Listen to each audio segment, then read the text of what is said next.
Okay, fuel system temporarily mocked up. Pressure and return. We're just using the basic lift pump, which is a high pressure pump anyway. Threw a filter in, just so we could actually start it up and prove out the wiring. Starter motor works a treat. Was dead happy. So the bell housing worked out to be really good. Since I've moved the secondary bar further in from where its original placement was, it seems now that I can actually possibly keep this and notch this down, whereas previously the bar was coming through where this point was here, but I might now just be able to notch it down just the other side of this to come to there, so which is good. So maybe I can probably keep the original dry sump tank, which is nice. So I'll get my hacksaw out at some point once we're happy with the next stage electronics. That's the engine ECU or DME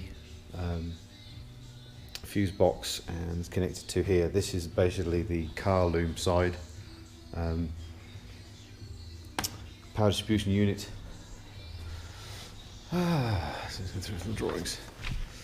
Has an access system, which is pretty much basically the security side of the car.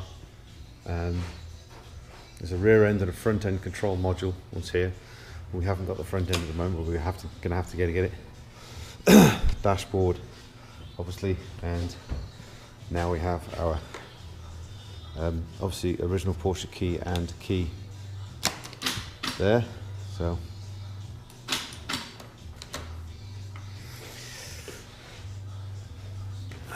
here we go.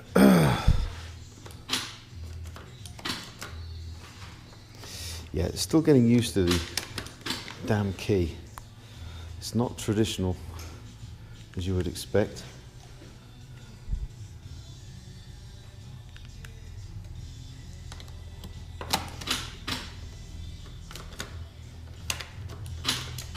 Aha, here we go.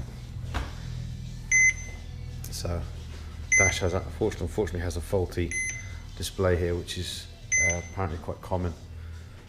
But due to the messages, it's probably going to be displayed here as in no ABS, as in traction control system, as in TPS, tyre pressure monitoring system is all going to, they were pretty much probably going to have that just blanked out, because to be honest, there's just nothing we can do about that without incorporating a lot of stuff that we just do not need. But there is a possibility, obviously, because this, we still obviously have the OBD system. We could introduce a small dashboard onto the dash that actually would display the stuff that maybe we'd want to watch on there. You know, digital oil temperature, whatever else. We do have oil pressure and obviously water and stuff temperature. So we have more stuff than you'd normally have anyway. So, but yes, pretty much she's all ready for start up and fire up. It does run. I won't run it on this video. We'll do a short video later of it actually running. We're just in the process now of basically trying to remove as many cables that we don't need. Found a very friendly guy at the Calgary Porsche Centre who has gone through and been very, very helpful for us. Drawings and stuff we managed to find just as much basically on the internet as pretty much they have in their books. It's not particularly the traditional style manual, say, for the electronic or for the electrical drawings. So it's been a bit different, but we have worked through it. This has not been a solo project in any way, shape, or form. So either way around, we can actually start the car now. It is running. We have no coolant system, so we're only starting it for like 10-20 seconds at a time and just shutting it off. But everything works, which is kind of cool. We have a couple of modules that we're short of that we now know we're probably going to need. More than likely going to need the ABS module off the pump. Albeit we don't need the pump. What we do need is the 4 wheel speed sensors to go into the ABS module, to then the ABS module send you a speed signal to the dashboard. So as much as it's a pain to to actually get the speedometer to work, realistically I need the ABS unit. I found them on eBay for as little as 250 US, so we have 4-wheel speed sensors on the car. They are Corvette, but they're also 2 wires, so technically it'll be the same thing. We just may have to get this speedo recalibrated. We'll see how it goes on that one. So yeah, that's the kind of wiring side started, should we say? But you know, it's nice to have everything close. If you can just about hear, you probably can't, but it's the fly-by-wire throttle. I'll tack on a running video of the engine a bit later, but not set up for it quite at the moment. We're still going through, but you know, at least we can remove the. There we go. At least now we can remove the key, which was obviously fixed in the unit before, and we keep the locking mechanisms. You can just about hear the relays click.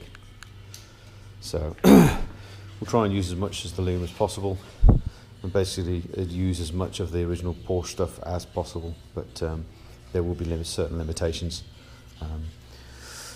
Obviously they weren't designed ever to have so many things deleted off it. So. But anyway, there you go. I'll tack on another running video and try and tag them together and put them on YouTube. Okay, speak to you later. Bye.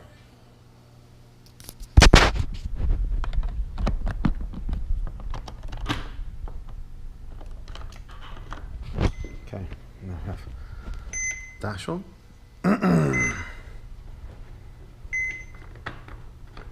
Oh God.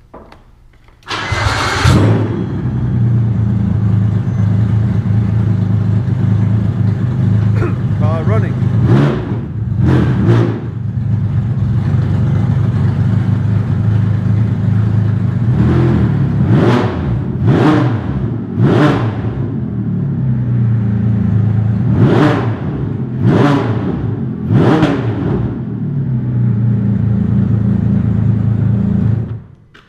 Off.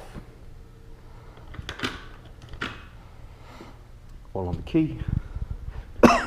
Yeah. And obviously dash all running. As I may have said before, this part of the dash there unfortunately is obviously got damaged in the impact of the crash. But talking with the Porsche engineers and everything else, the amount of equipment that we've actually had to remove, the Porsche stability system, the ABS, which actually obviously won't be active, the door modules, various other bits and pieces. That thing will light up like a bleeding Christmas tree. So technically, is it worth spending $500 fixing the dash? More than likely not, because all we're going to end up there is a load of warnings. So what we can do is cover that one LCD display up. But obviously, because we have the original OBD that comes with the system, we can still plug in a OBD piece, and we can always put a small like a mini pad, or I don't know, whatever, little Samsung tablet in the middle of the dashboard to display the stuff that would have been displayed there, i.e. speed in digital, digital oil pressure, digital water temperature, instead of having the dials. Kind of the stuff that would have been displayed there. We still have the odometer, we still have the trip, we still have a time, and there's one temperature reading here which I think is probably going to be outside temperature. But some of the stuff in the center was we're never going to get rid of without running the whole car loom, and we're trying to delete as much as we can. Certain boxes we can't, like this is the access system, so technically we have to have this with the dash and with the actual ignition key and with the original ECU, and they all have to be off the same car because they all speak to each other. So pretty much certain boxes we can't avoid. Some boxes are nice to have, the front and the rear control unit, because they will power the lights, so we can use the original relays and fuses, which kind of makes a little bit of sense. But some boxes are just not worth having. The tire pressure monitoring system was obviously would display here as well. I'm not sure how much we can actually delete away from the ECU to stop that flashing up, but without having a CAN expert it'd be hard to modify the protocols to delete the stuff we don't need. So, but we can still get all the other normal information off. We're just probably just going to cover up that one display. But yeah, it runs. Fuel pump presently is not off the original fuel relay. We've got to speak to the Porsche technician to find out whether it uses a PWM to alter the pump speed or not. We're not sure at this point. It does, on about some of the drawings, talk about a Porsche fuel management box, so we're not too sure exactly what that does. It does actually, on the fuel rail, have a vacuum reference, which is more, I've seen more on turbo cars that obviously have boost, so it'll be a boost reference for extra, turn the pump off, boost reference for extra pressure when you go into positive boost, but I've never seen it on naturally aspirated. So it might alter the pressure that way. We have lots of questions now, but it's just nice to prove out starter motor position that was done in CAD, and all the bell housing and everything else is just kind of running, which is cool. So lots of things still to do.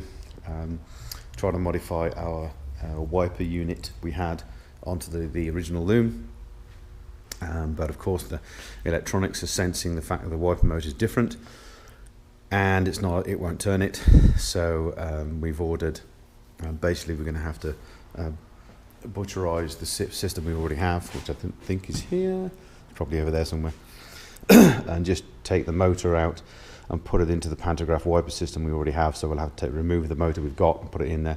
Plus it's gone from positive to negative switching, so the wiring system is different. We could probably isolate the mountings on that one so that it become a positive switch unit, so it uses the earth as a positive. But some things are different. Sometimes it's best just to go with the original wiper motor, and then we'll just butcher it, so instead of having the twin units, it'll just be a single pantograph it. So some modifications still to do, but at least then that will be one less thing to do. But it is the beauty of having the scan, having the OBD. I can still gain lots of features that way. So yes, we've got a few control boxes to come. The front end control box and the ABS control box, and then we'll wire up the wheel speed sensors to the ABS, and that should generate then a speed signal back to the dash, so we can get the speedo working as normal.